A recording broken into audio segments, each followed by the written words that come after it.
For today's ganap sa among life, magsugba mig saging kay murag karong panahon na lami kayo ikaon og sinugbang saging. Kami sang duha karon sa akong kauban nga kugtong.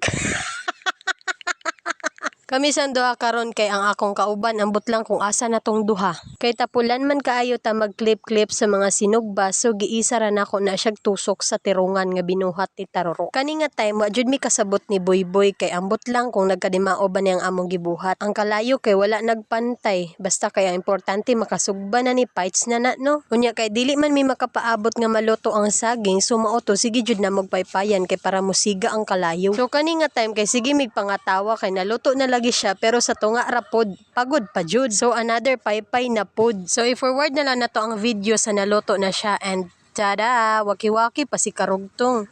Parehag na sinugba no. Ug syempre kani jud ako ang gahi-gahi kay hilig man tagahi. Huy, so mao na ni ang ending sa among video. Happy eating.